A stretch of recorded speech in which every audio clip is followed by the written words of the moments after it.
오늘 함께 읽을 본문은 요한복음 2장 1절에서 11절까지 말씀입니다. 요한복음 2장 1절에서 11절까지의 말씀입니다.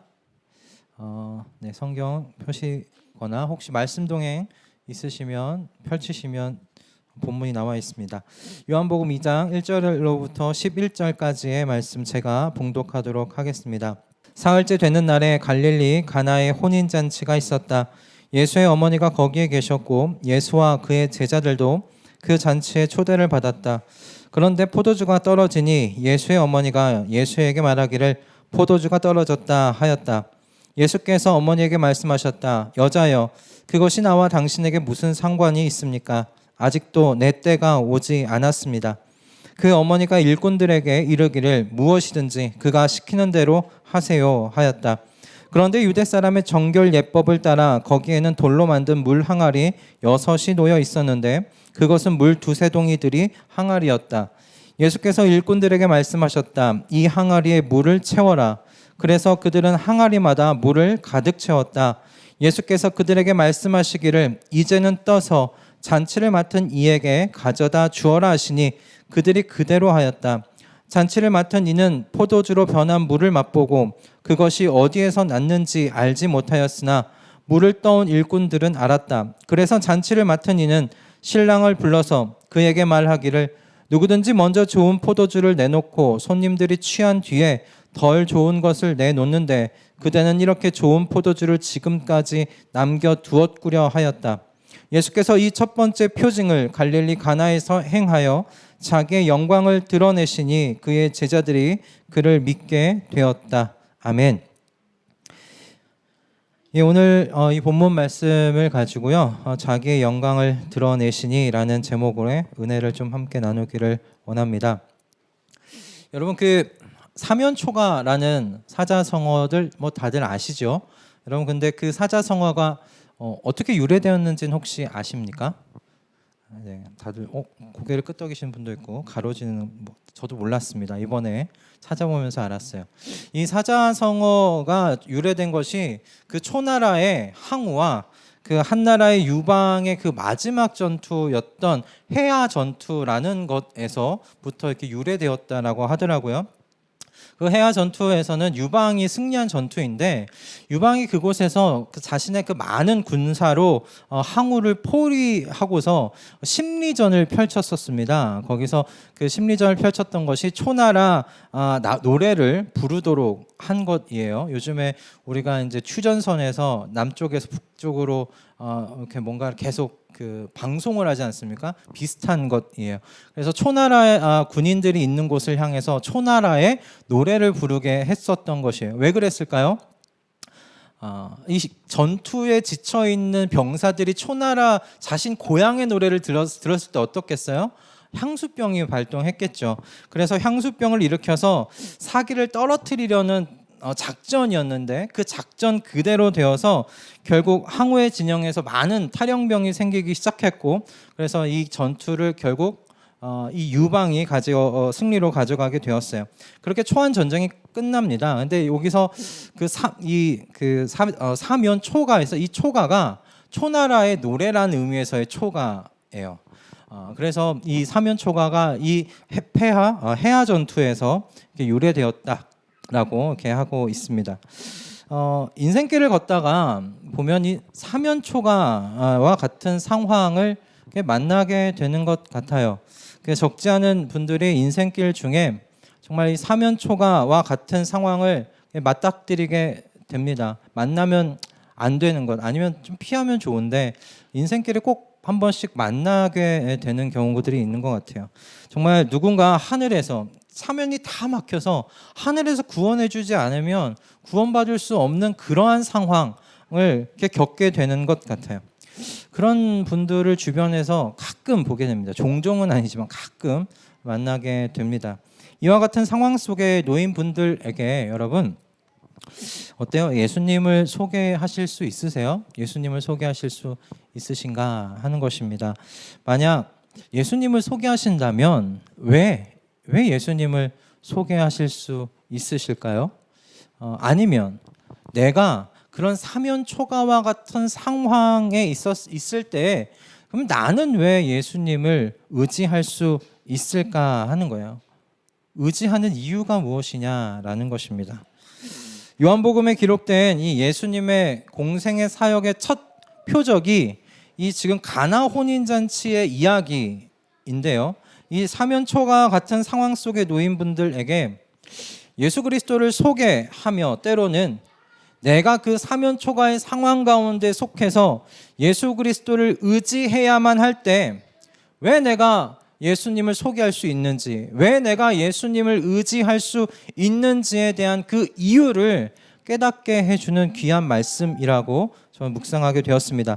오늘 이 말씀을 통해서 예수님을 의지하라고 전한다면 또한 내가 그렇게 주님을 의지할 수 있는 이유, 그리고 그러기 위해서 내게 필요한 태도가 무엇인지를 오늘의 이 말씀을 통해서 우리가 함께 정리할 수 있기를 바랍니다. 오늘 이 본문에 보면 혼인잔치의 신랑이 나옵니다. 이 혼인잔치의 주인공인 이 신랑이 처한 상황이 사면초가의 상황은 아니에요. 하지만 이 신랑이 당시에 천당과 지옥을 함께 경험하고 있었을 것입니다.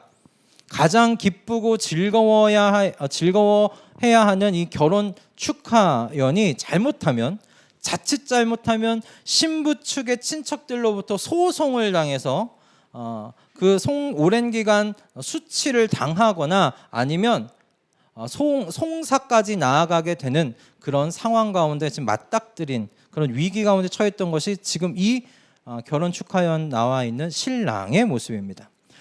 당시 유대 사회의 그 문화에서 결혼 축하연과 같은 결혼 축하연은 모든 그 비용을 신랑 측에서 다 댔었다고 이야기를 하고 있어요. 근데 이때 결혼 축하연이 한 어느 정도의 기간을 두고서 이루어졌는가? 한 일주일간 이 결혼 축하연이 이어졌다라고 이야기를 합니다. 아마 일주일간 이 결혼 축하연을 진행을 하면 꽤 많은 비용이 들었을 거예요. 이 기간에 그런데 음식과 포도주가 떨어져서는 안 되었어요. 음식과 포도주가 떨어지면 체면을 당시에 중시했던 그 문화 속에서 음식과 포도주가 떨어진다는 건 매우 수치스러운 일로 여겨졌던 때였습니다. 그래서 음식과 이 포도주가 떨어지면 그 상황에 분개한 신부 측의 친척들로부터 소송을 당할 수 있었던 것이 당시의 상황이었어요. 때문에 지금 포도주가 떨어져 간다라는 이 상황을 우리가 인지하고 있을 때 이 신랑이 어떤 상황이었겠습니까? 그 마음이 정말 불안했을 것입니다. 이걸 어떻게 해야 하지? 라는 생각에 가득했을 것 같아요. 근데 오늘 이 본문 속에 나오는 신랑 분명히 준비했을 텐데 수량 파악을 잘못한 것인지 신랑 측의 예상보다 사람들이 포도주를 더 많이 마신 것인지는 모르겠지만 포도주가 지금 모자란 상황이 된 것이에요. 포도주를 오늘날 우리가 마시는 것과 같이 마시진 않아요. 이때는 물에 섞어서 마셨거든요. 지금처럼 포도주 자체로 이렇게 도수가 좀 높은 채로 마시지 않아요. 어느 정도인지 제가 모르지만 아마 좀 도수가 있지 않나요? 포도주가? 그죠? 근데 이때 당시에 사람들은 그렇게 도수가 있는 포도주를 먹는 걸 금기시했었어요. 그래서 물에 희석해서 먹었습니다. 그런데도 포도주가 지금 모자란 상황인 거예요. 아마 사람들이 예상보다 더 많이 마신 것이 아닐까 생각이 들어요. 그런데 당시가 어떻습니까? 오늘날과 같이 포도주를 빨리빨리 만들어낼 수 있는 공장이 있는 것도 아니고 대량으로 뭔가 생산이 가능했던 시절이 아니잖아요. 그리고 저장할 수 있는 저장 기술이 발달됐던 때도 아니었습니다. 그러니까 당시 상황상 이 모자란 포도주를 어디서 구할 수 있는 방안이 사실 이 신랑 측에게는 없었어요. 아마 발만 동동 굴려야 하는 상황이었을 겁니다. 포도주가 모자라다는 소식을 듣는 그 신랑의 등줄기에서 식은땀이 얼마나 나왔을까 흘렀을까 생각을 해보게 돼요. 그런데 이런 급박한 상황을 오늘 본문을 보면 예수님의 어머니가 알고 있었어요. 예수님의 어머니가 알고 있었다는 것은 아마 이 신랑 측 또는 신부 측과 가깝거나 아니면 친인척 관계였을 것이다. 이렇게 우리가 충분히 생각해 볼 수가 있겠습니다. 그래서 예수님의 어머니가 분명히 결혼 축하연에 스텝 중에 한 분이 아니었을까라는 생각 우리가 좀 해볼 수 있겠어요. 그래서 지금 이 결혼 축하연 가운데 지금 포도주가 떨어져 간다는 것을 인지하게 된 것이죠. 그 소식을 들은 예수님의 어머니가 한 행동이 3절의 말씀입니다. 예수님께 나아가 포도주가 떨어졌다고 이렇게 전한 것을 보아요. 예수님의 그 어머니인 마리아가 여러분 남편을 일찍 여의었죠. 일찍 여의고 장남인 예수님이 그 가게를 책임졌었습니다. 그래서 아마 그런 세월에 익숙해져 있는 어머니 마리아가 포도주가 떨어졌다는 이 사실을 습관처럼 장남인 예수님에게 말했을 수도 있다라고 이야기하는 분들이 계시지만 그렇지 않은 것 같아요. 예수님께서 하신 4절의 말씀을 보면 지금 예수님의 어머니 마리아가 아무런 바램도 없이 예수님께 이 말을 한 것이 아니라는 것을 우리는 충분히 알 수가 있어요. 예수님의 어머니는 이 상황을 예수님이 분명히 해결해 줄 수 있고 해결해 줄 거라는 믿음, 뭐 대단하다고밖에 말할 수 없는 그 믿음으로 지금 이야기하고 있는 것이죠. 그러니 이 어머니 마리아가 5절과 같이 일꾼들에게 예수님이 무엇을 시키든지 그대로 하세요라고 말할 수 있었던 것입니다. 그러나 여러분 어머니 마리아의 이런 믿음과 상관없이 예수님께서 뭐라고 말씀하십니까? 이 일이 어머니와 내게 무슨 상관이 있습니까? 라고 이렇게 말합니다. 이 구절에 대하여 영어 성경을 보면 예수님께서 어머니 마리아를 뭔가 좀 책망하는 어투로 되어 있어요. 영어 성경의 번역들이 참 다양한데 좀 두 가지 정도로 이렇게 나뉘는 것 같아요. 비슷해요. 이 일이 나와 무슨 상관입니까? 이 일이 나와 무슨 상관입니까? 라고 대개 그렇게 이야기하고 NIV가 조금 더 적극적으로 좀 표현하는 것 같아요. 왜 나를 이 일에 끌어들이십니까? 라고 그렇게 번역이 되어 있어요. 예수님의 이 말씀은 이게 무엇이냐면 자신의 공생의 사역의 이 시작을 왜 어머니의 이런 개인적인 요청으로 시작하도록 하시느냐 그런 이야기예요. 그러니까 당신의 공생의 그 시작엔 개인적인 사적인 어떤 제안이나 조종으로부터 시작할 수 없다라는 예수님의 그 이야기가 바로 이 4절의 말씀이에요. 오직 하늘에 계신 하나님께서 그 뜻에 따라 사역이 시작되어야 한다라는 그런 의미에서 예수님께서 어머니 마리아에게 이 일이 어머니와 내게 무슨 상관이 있느냐라고 지금 그렇게 말씀하신 겁니다. 그러니까 이런 맥락에서 여러분 아직도 내 때가 오지 않았습니다라는 예수님의 그 말씀을 우리가 이해해야 돼요. 예수님의 말씀은 그러므로 분명한 건 예수님께서 어머니 마리아의 요청이 지금 당장 내게 적절한 것이 아닙니다라는 그런 의미에서 지금 말씀하고 있는 거예요. 이렇게만 보면 예수님께서 공경 가운데 처해 있는 신랑을 도와줄 마음이 없어 보입니다. 그렇죠? 없어 보여요. 하지만 보면 예수님께서 6절 이후의 말씀 속에서 이 일꾼들을 시켜서 돌 항아리에 물을 가득 채우도록 하시고 그 물을 포도주로 바꾸신 예수님의 역사를 보게 됩니다. 큰 공경에 빠져 있었던 신랑을 구해주시는 예수님을 보게 돼요. 이 돌 항아리 물이 포도주로 바뀐 것에 사용되었던 이 돌 항아리가 보면은 정결 예식에 사용되었던 돌 항아리라고 기록되어 있어요.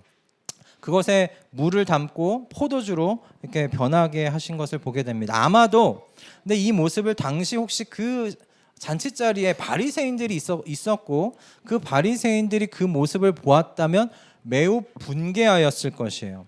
왜? 정결 예법에 사용해야 할 돌 항아리를 가지고 왜 그 안에 포도주를 담아서 내놓느냐라고 그렇게 이야기를 했을 것이기 때문에 그래요. 그런데 여러분, 그거는 바리새인 측의 이야기고 바리새인 측의 생각이고, 여러분 신랑 측으로 한번 생각을 해보세요. 신랑 측 입장에서는 어떻겠어요? 그게 정결 예식에 사용되는 돌 항아리이든 없든 상관없이 이 지금 포도주를 대접할 수 있다는 것만으로도 얼마나 위안을 받았겠어요. 여러분, 예수님의 그 행위는 큰 공경에 처한 자신들을 구해준 거예요. 그런 것을 보면 마치 그 후에 있을 이제 안식일 논쟁하고 좀 비슷하지 않습니까? 예수님께서 안식일에 아픈 사람을 치유하시고 구해주실 때 이 바리새인들은 그것을 가지고 논쟁을 펼치는 것을 여러분 잘 아시죠? 예수님께서는 안식일에도 아픈 사람 구하는 것이 우선되는 것이었어요. 왜냐?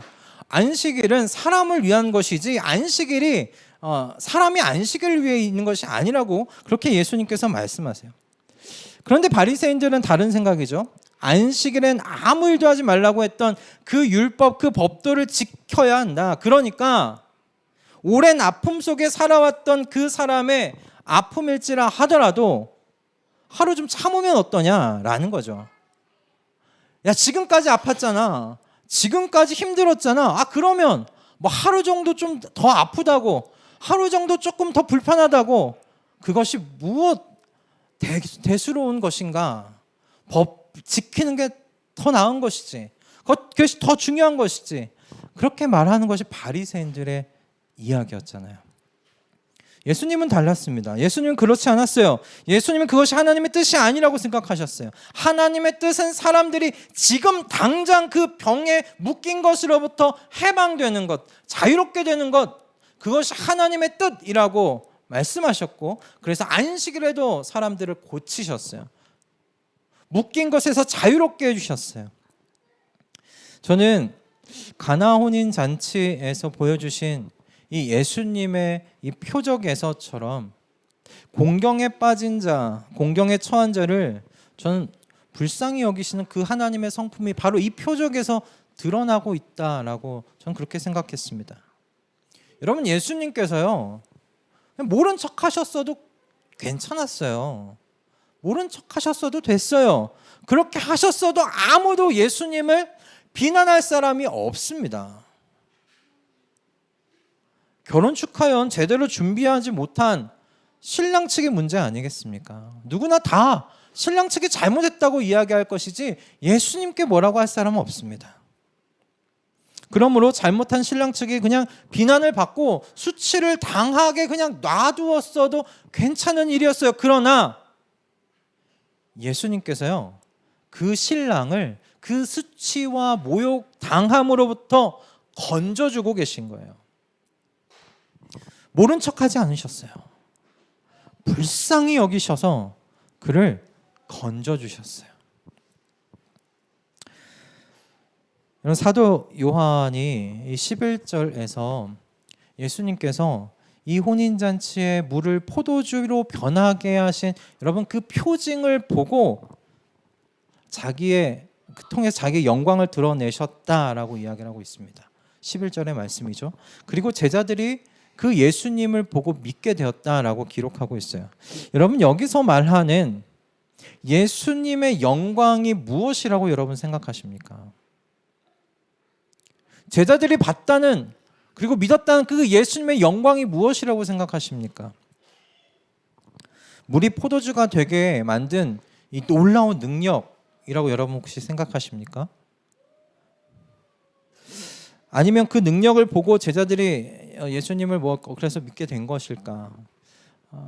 좀 묵상하는 그게 아닌 것 같아요. 예수님의 영광이 물을 포도주 되게 만든 그 이적을 행한 그 능력이 아니에요.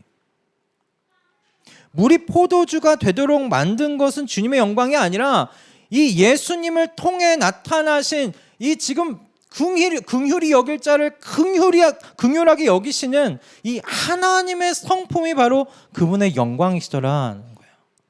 모욕당할 곳에서, 수치당할 곳에서 불쌍히 여기시고 그곳에 있는 그 자를 불쌍히 여기시고 구원하여 주신 그 긍휼하게 여기시는 그 하나님의 성품, 그것이 예수님이 이곳에서 보여주신 영광이더라라는 것입니다. 여러분, 예수님의 그 사역에서 표적을 주목하지 마세요. 표적을 주목하지 마세요. 표적은 예수님의 성품을 따라 나타나는 여러분 결과입니다. 여러분, 하나님의 나라가 예수님과 함께 도래하였음을 알려주는 도구로서 사실 이 표적들이 사용된 것이에요. 나와 함께 하나님의 나라가 임했다라고, 이미 이곳에 임했다라고 말씀하시는 예수님의 그 말씀을 사람들로 하여금 믿게끔 하기 위하여 보여주는 표적이었어요. 여러분, 예수님께서 하나님의 성품이신 긍휼함, 불쌍히 여기심이 없었던들, 여러분 오늘 이곳에 가나 혼인 잔치의 표적은 없어요. 없어요. 이 표적은 일어나지 않았을 것입니다. 여러분, 그러므로 이 가나 혼인 잔치의 이 이야기에서 가장 먼저 주목해서 봐야 할 것은 긍휼히 여길 필요가 없던 이 신랑을 예수님께서 긍휼하게 여기셔서 그가 처한 공경에서 구원하여 주셨다라는 것이에요. 여러분, 그래서 사도 요한도 이 가나 혼인 잔치의 표적을 예수님의 공생의 사역의 시작으로 넣은 것이 아닌가 생각해 봅니다. 여러분, 이제 요한복음 2장부터 요한복음 12장 50절까지 예수님의 공생의 사역에 대한 이야기가 계속 이어집니다. 12장 50절까지가 공생의 사역의 이야기예요. 근데 어디서부터? 2장 1절 이 가나 혼인 잔치가 공생의 사역의 시작이에요.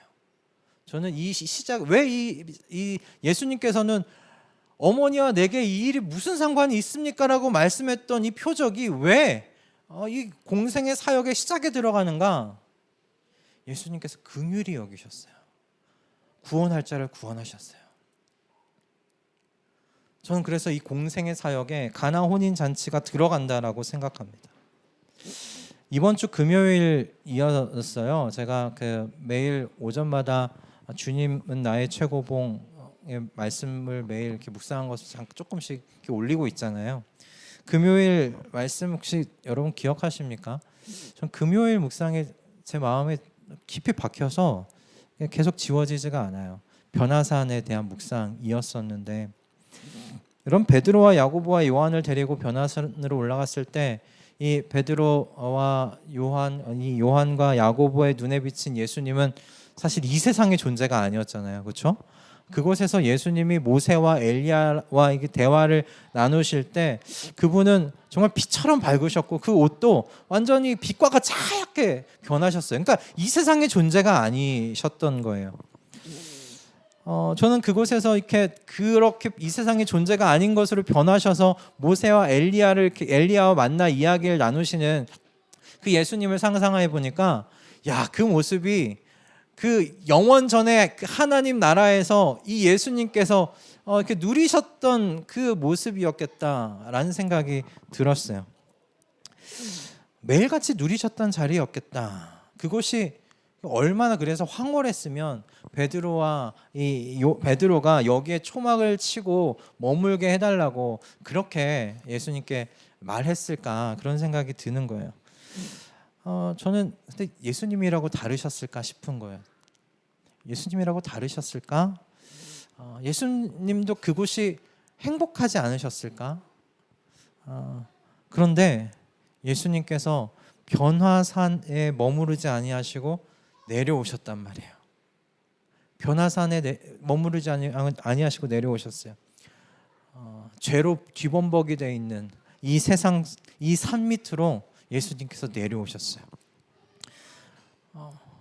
그 장면을 그냥 묵상하는데 그냥 다리를 치게 되더라고요. 야, 이게 진짜 예수님의 영광이다.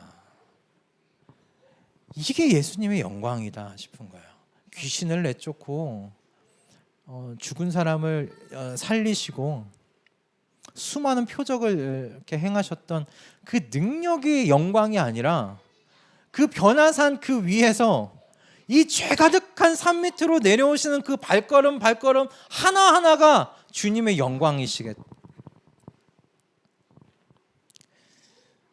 긍휼히 여기지 않아도 되는 사람들이 모여있는 산 밑으로 다시 내려오신 것이 예수님의 영광이었어요. 그리고 그 비참함의 자리에서 건져내시기 위해 십자가로 나아가시는 예수님의 발걸음을 생각하니 왜 그 십자가가 주님의 영광이라고 이야기하는지 더 깊이 알겠더라고요. 야, 그곳이 우리를 향하신 주님의 그 성품이 어떤 것인지, 주님의 마음이 어떤 것인지가 십자가에 그냥 아로 새겨져 있는 거예요. 그래서 십자가가 주님의 영광인 거예요. 여러분, 사면초가와 같은 상황 가운데 놓인 사람들에게 예수님을 소개해야 하는 이유, 왜 공경에 빠진 내가 예수 그리스도를 의지해야 하는가, 그 이유, 저는 그분이 능력이 많은 분이기 때문이라고 생각하지 않아요. 그분이 온 세상을 창조하신 크신 하나님이기 때문이라고 생각하지 않아요. 그분이 공경에 처한 자를 긍휼히 여기실 줄 아는 하나님이시기 때문이다 라는 것입니다. 하나님의 이와 같은 성품을 알기에 시편 기자도 이렇게 기도했던 것 같아요. 주님께서는 불쌍한 사람의 소원을 들어주십니다. 그들의 마음을 굳게 하여 주시고 그들의 부르짖음에 귀 기울여 주십니다. 고아와 억눌린 사람을 변호하여 주시고 다시는 이 땅에 억압하는 자가 없게 하십니다. 불쌍한 사람의 소원을 들어주시고 그들의 마음을 굳게 하여 주셔서 그들이 흔들리지 않도록 지켜주신다. 이 불쌍한 자들의 부르짖음에 귀 기울여 주시는 긍휼이 넘치시는 하나님이시다. 그래서 이 하나님께 기도하는 거예요. 여러분, 우리가 주님께 의지하는 이유는 주님이 능력이 많으신 분이 아니시라 우리의 주님이 이와 같으신 하나님이시기 때문에 그래요. 긍휼이 넘치시는 하나님, 공경 가운데 처한 우리를 불쌍히 여기실 줄 아는 마음을 갖고 계신 하나님, 그 하나님이시기 때문에 우리가 의지하는 거예요. 그 하나님이시기 때문에 이 예수님을 소개하는 것이죠. 그러니 여러분, 공경에 처하였을 때 저와 여러분을 불쌍히 여겨주실 수 있는 이 하나님께 우리가 더욱더 나아가시는 저와 여러분 다 되실 수 있기를 바랍니다. 그리고 이 주님을 우리 소개하는 증인들의 삶으로 우리가 살아 나아갔으면 합니다. 여러분, 그런데 우리가 이렇게 주님께 우리가 이런 주님께 나아갈 때 우리에게 필요한 태도가 두 가지가 있어요. 우리에게 필요한 태도가 두 가지가 있는데 오늘따라 왜 이렇게 말이 버벅대는지 모르겠는데요. 꼬이네요 오늘따라. 첫 번째는 그 3절과 5절에서 예수님의 어머니가 보여주신 것입니다. 바로 여러분 믿음이에요. 믿음입니다. 3절과 5절의 말씀을 여러분 우리는 인간적인 관점에서 예수님과 그분의 어머니와의 이 대화로 읽을 수 있는데 그렇게 읽게 되면 좀 곤란해집니다. 이 3절과 5절의 이 말씀을 육신적으로 예수님의 어머니와 또 예수님의 아들이신 이 예수님으로 이렇게 읽게 되면 굉장히 좀 곤란해져요. 왜냐하면 바로 4절에서 예수님께서 어머니를 이게 좀 여자여라고 부르는 이 대목이 나오기 때문에 그래요. 이 예수님께서 여자여라고 부른 이 본문의 말씀을 헬라어 원어로 보면 귀나이라고 되어 있어요. 근데 이 귀나이가 사실 공경의 뜻은 갖고는 있는데 이게 가까운 사람, 그러니까 어머니한테 할 이야기는 아닌 거예요. 공경이긴 한데 그냥 여자를 뭔가 이렇게 높여주는 그런 의미에서 쓰는 귀나이예요. 그래서 대부분 좀 뭔가 이렇게 사랑하고 그리고 나와 친부니까 가까운 어머니를 이야기할 땐 퀴노아라고 이야기를 해요. 아니 퀴리아라고 이야기를 합니다. 그러니까 이 귀나이가 아니라 퀴리아라고 사용해야 하는데 뭔가 거리감이 있는 호칭을 지금 쓰고 있는 것이에요. 근데 예수님께서 이렇게 거리감이 생기는 호칭으로 어머니를 부르신 것에서 사실 그치지 않고 또 이렇게 이야기를 하시잖아요. 이것이 나와 무슨 상관이 있습니까? 이 일이 나와 무슨 상관이 있습니까? 라고 좀 뭔가 책망이 섞인 말씀을 어머니한테 해요. 물론 어머니께 우리도 가끔씩 그런 좀 뉘앙스가 있는 이야기를 할 때가 있긴 하지만 여기서 지금 예수님과 지금 예수님의 어머니 마리아와의 이 대화에서 그런 의미가 아닌 것이에요. 왜 이렇게 좀 예수님께서 먼저 거리를 두실까? 어머니라고로서 호칭하지 않아야 할 그 호칭으로 왜 어머니를 부를까? 지금 예수님은 이 어머니에게 육신의 아들로서 지금 다가가서 이야기하고 있는 것이 아니기 때문에 그래요. 지금 육신의 아들로서 이야기하고 있는 것 아니에요. 예수님은 여기서 주님으로서 지금 어머니에게 이야기하고 있는 거예요. 주님으로서 육신의 어머니 마리아에게 이야기를 하고 있는 것입니다. 그러니 이제 육신의 어머니로서 마리아도 예수님을 아들로서 그렇게 대해야 하면 안 돼요. 주님으로 대해야 되는 것이죠. 이제 예수님과 어머니 마리아의 관계가 어떻게 설정이 되어져야 하는가? 주님과 제자의 관계가 돼야 되는 것이에요. 예수님의 어머니 마리아가 예수님께서 이렇게 이야기하실 때 그 어투에서 뭔가 이렇게 감지하였는지는 모르겠어요. 완전히는 아니지만 어렴풋하게나마 감진한 것 같아요. 그래서 마리아가 지금 이야기하고 있는 것은 아들이 아니라 기적을 행하시는 분에게 다가간 것으로 보여요. 그래서 예수님은 여기서 아들이 아닌 주님으로서 대답하신 것이에요. 그러므로 마리아에게 필요했던 것은 무엇이냐면 기적을 행하는 분으로서 이 예수님에 대한 믿음이었다라는 것입니다. 마리아가 이 이후에 일꾼들에게 무엇을 시키든지 그대로 하십시오라고 전하는 것을 보면 마리아가 이 예수님에 대하여 믿음을 가지고 이렇게 이야기를 한 것이라는 것을 우리가 충분히 생각해 볼 수 있겠어요. 예수님께서 포도주가 떨어진 것을 해결할 수 있는 능력이 있음에 대하여 믿고 있었던 것이죠. 그것에 대해서 믿기 때문에 포도주가 떨어진 것에 대해 말씀을 드렸고, 그리고 그 부분에 대해 일꾼들에게 무엇을 시키든지 그대로 하라라고 이야기를 한 것입니다. 그런데 여러분, 예수님께서 이 일을 하실 수 있는 능력을 가지셨다라는 것만으로는 사실 좀 충분하지는 않아요.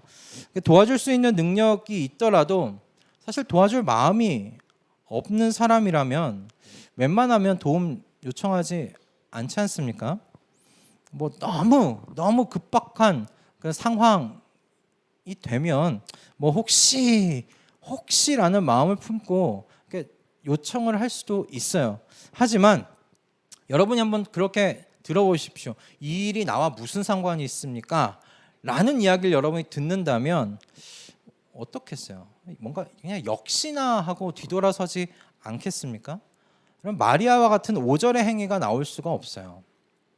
5절에서 마리아가 예수님의 말씀을 듣고서 하인들에게 예수님이 무엇을 시키든지 그대로 하라라는 말을 할 수 있었던 건 이 어머니인 마리아가 예수님의 성품을 알고 있었기 때문이라고 그렇게 생각합니다.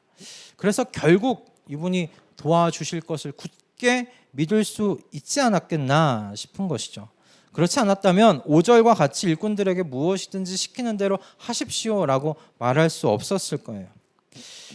마리아를 통해 여러분 긍휼이 풍성하신 하나님께 나아가는 사실 우리의 태도가 어때야 하는지를 우리가 볼 수 있어요. 여러분 믿음의 태도를 견지하십시오. 하나님께서 응답하지 않으실 것 같고 거절하실 것 같은 상황에서도 그럼 우리 믿음의 태도를 견지하셔야 합니다. 더 나아가서 하나님께서 또 응답하셨을 때를 믿음으로 준비하셔야 돼요. 예수님의 어머니 마리아가 대단한 믿음의 모범을 사실은 좀 보여준 것이에요. 도움을 믿음으로 요청한 것으로 끝내지 않았어요. 3절의 말씀으로 끝내지 않았어요. 5절의 말씀까지 나아간 것이에요. 하인들에게 이야기했어요. 무엇을 시키든지 그대로 하십시오. 믿음으로 요청하고 예수님께서 그러면 내가 요청한 것에 대해서 말씀하실 거야 라는 것을 믿고 그 다음을 준비해 놓은 거예요. 여러분, 믿음은 여기까지 나아가는 것입니다. 주님의 성품을 믿고 요청을 드렸다면 여러분 끝까지 믿으시고 그 믿음에 걸맞는 태도로 그 믿음을 여러분 증명하세요. 이 예수님의 어머니 마리아처럼. 우리 대부분 그렇지 않아요? 제가 많이 그런 실수를 이렇게 거쳐서 이 말씀이 그렇게 제 마음 가운데 들어오더라고요.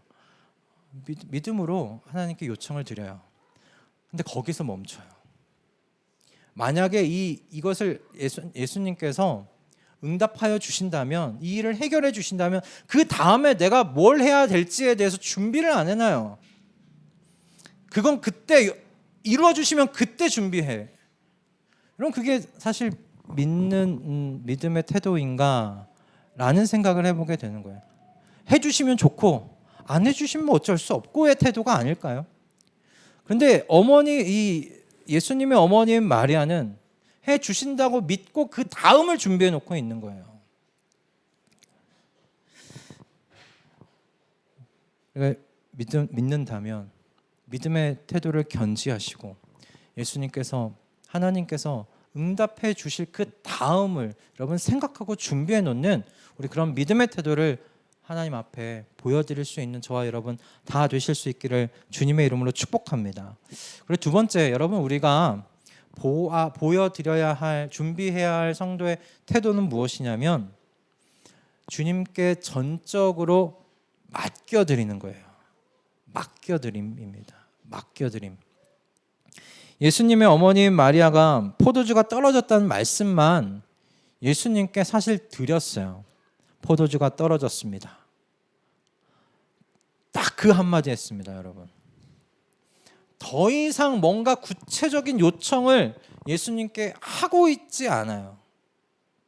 어느 정도의 포도주가 필요한지, 어느 품질 정도의 포도주가 필요한지, 그 포도주는 어디에 담아 있으면 편한지 구체적으로 디테일하게 예수님께 요청하지 않아요. 딱 한마디 한 거예요. 그냥 포도주가 떨어졌습니다. 저는 이 말씀에 마리아가 예수님께 모든 걸 다 맡겨드렸구나, 그렇게 저는 이 말씀이 묵상이 됐어요. 예수님이 무엇을 해주시던지 그것이 최상이라고, 최선이라고 마리아는 생각했구나 라는 것이에요. 저는 믿는다는 건 이런 의미에서 이 주님께 전적으로 나의 주도권까지 다 드리는 게 믿는 거라는 생각을 해보게 되었습니다. 주도권을 다 드리는 게 믿는 것이에요. 그분을 정말 믿는다면 주님께서 알아서 해 주십시오. 주님께서 내게 해 주시는 모든 것이 최선이라고 저는 믿습니다. 마리아는 어떻게 예수님께서 도와주실지를 몰랐어요. 그랬기 때문에 무엇이든지 예수님께서 하라고 하는 대로 하시라고 일꾼들에게 마리아가 이야기한 것이에요. 그렇다고 해서 여러분 마리아에게 뭔가 구체적인 바람이 없었을까요? 있었을 거라는 생각이 들어요. 앞에서 이야기했듯이 포도주는 이 정도쯤 되면 그래도 어느 품질 이상이 되었으면 좋겠고, 포도주는 그래도 끝물이긴 하지만 이 잔치의 거의 마지막이긴 하지만 포도주의 양이 어느 정도 제공되었으면 좋겠고, 포도주가 채워질 곳은 이곳이 되면 사람들에게 나누어 주기 좋다라는 그런 어떤 바람이 있지 않았겠습니까?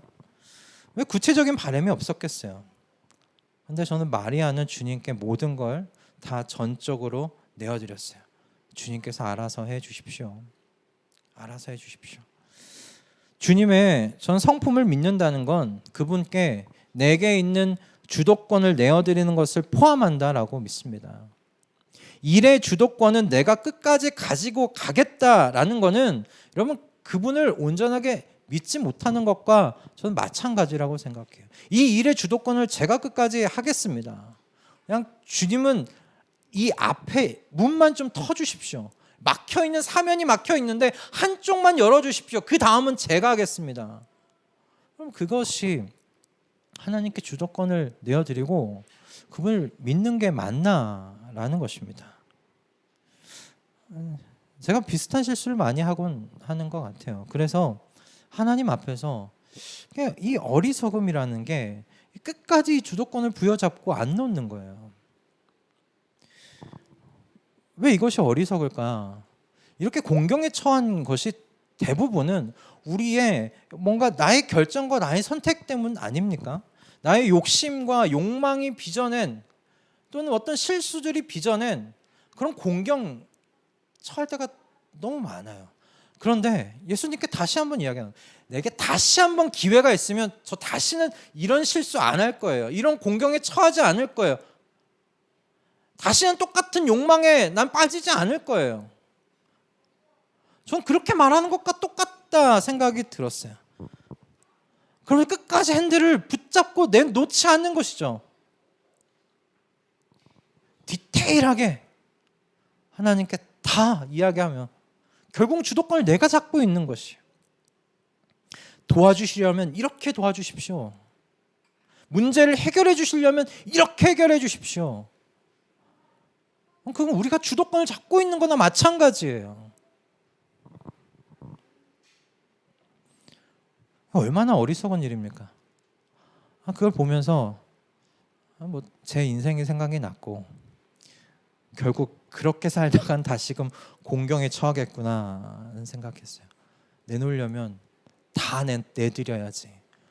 다 내드려야지. 뭐 이렇게 감추어서 이거는 내가 끝까지 붙잡고 있으려고 하는가 라는 거예요. 저와 여러분을 긍휼히 여기시는 주님께서 여러분을 도우실 것을 믿으십니까? 여러분 믿으신다면 다 내어드리십시오. 다 맡겨드리십시오. 어떻게 도와달라 말하지 마십시오. 도와주십시오 한마디 하십시오. 나머지 그분이 다 하실 것입니다.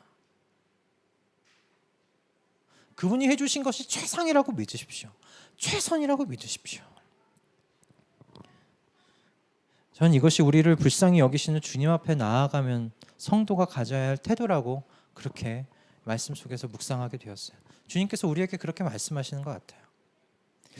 여러분 그렇게 될 때 주님께서는 여러분 그분의 그 창의적이고 완전하시고 충만하심 속에서 응답하실 것입니다.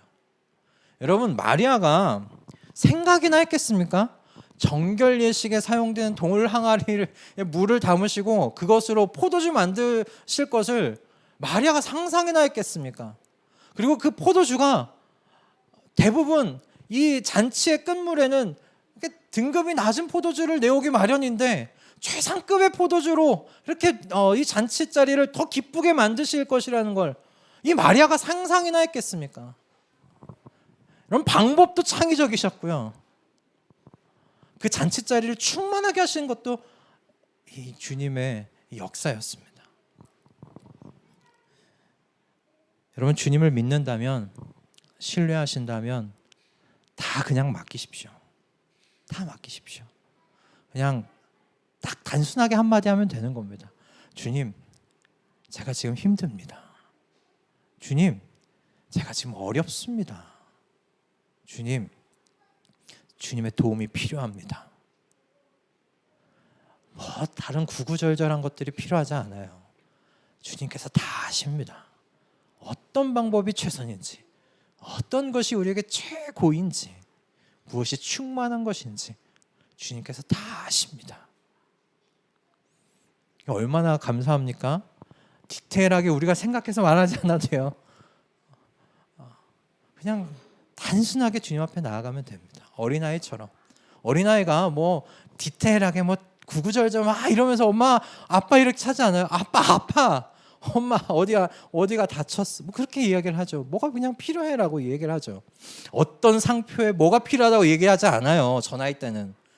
이제 중학교, 고등학교 올라가면 이제 어떤 브랜드에 뭐가 필요합니다라고 이야기를 하겠지만 우리가 머리가 커지면서 그런 것 아닐까요? 주님 앞에 우리가 머리가 커지면서 뭔가 구구절절하게 욕을 하는데 요청을 드리는데 어린 아이와 같았으면 좋겠어요. 그냥 단순하게 힘들어요, 아파요, 도움이 필요해요. 그거면 된다 싶습니다. 말씀을 정리하겠습니다. 저는 오늘 본문에 혼인잔치가 그냥 우리 인생 같다는 생각이 들었어요. 사랑하는 사람과 혼인을 올릴 때 얼마나 그때가 기쁩니까? 얼마나 큰 그 인생에 대한 기대감으로 가득 찼었겠어요. 신랑이 분명히 그랬을 거예요. 그런데 그 기쁨과 그 인생에 대한 기대감이 일주일을 가지 못하고 이 뭔가 공경에 처하는 것을 이게 보게 되는 것이에요. 이때까지만 해도 신랑이 뭐 그런 일을 생각이나 했겠습니까? 이렇게 공경에 처해 있는 이 신랑을 보면 인생이 이렇다 하는 생각이 들더라고요. 왜 좀 더 준비하지 못했을까? 후회만 남고 기뻤지만 어느 순간 힘듦과 두려움과 또 회환이 남는 그런 인생이 되는 것이죠. 우리는 모든 위험을 여러분 이리저리 피하면서 인생을 살아갈 수 없어요. 생각지도 않은 공경에 처할 수 있는 것이 인생입니다. 그러나 여러분 그리스도의 사람들, 하나님 나라 백성들은 그곳에서 고개 들 수가 있어요. 믿는 구석이 있기 때문에 그렇습니다. 시편의 시인이 그래서 이와 같이 노래한 것이겠죠. 내가 눈을 들어 산을 본다. 나의 도움이 어디에서 오는가? 내 도움은 하늘과 땅을 만드신 주님에게서 온다. 왜 그러한가? 내가 헛발을 디디지 않게 그분이 지켜주신다. 너를 지키시는 자가 졸지도 아니하신다. 라고 시인이 그렇게 이야기를 하고 있습니다. 여러분 시인이 가지고 있는 믿음이 어떤 것입니까? 주님께서 나를 소중히 여겨주고 계신다는 그런 믿음이에요. 내가 너무 소중하기에 그 주님께서 졸지도 아니하신다. 그렇게 나를 바라봐 주고 계신다라는 거예요. 그분이 한시도 시선을 내게서 떼지 아니하신다라는 것입니다. 그러니 내 도움이 어디에서 오는가? 바로 그 주님에게서만이 내 도움이 온다라고 이 시는 그렇게 노래하고 있는 것입니다. 여러분, 저와 여러분이 믿는 하나님은 긍휼이 풍성하신 하나님이세요. 그럼 불쌍히 여기실 자를 불쌍히 여기실 수 있는 하나님이십니다. 그러니 이 주님 도우심을 끝까지 믿으실 수 있기를 바랍니다. 이 주님을 끝까지 믿고 붙들고 우리 주변의 형제 자매들에게도 이 주님을 소개해 드렸으면 합니다. 그리고 여러분 그래서 기도하십시오. 주님, 온전히 주님을 신뢰하며 주님의 처분에 모든 것을 맡길 수 있는 어린아이 같은 심령을 주십시오. 주님 이 결심과 이 결단을 끝까지 지킬 수 있도록 은혜 허락하여 주십시오. 우리 이렇게 기도하면서 긍휼이 풍성하신 주님에게 믿음의 발걸음을 한 걸음 한 걸음 내디뎌 가는 저와 여러분 다 되실 수 있기를 주님의 이름으로 축복합니다.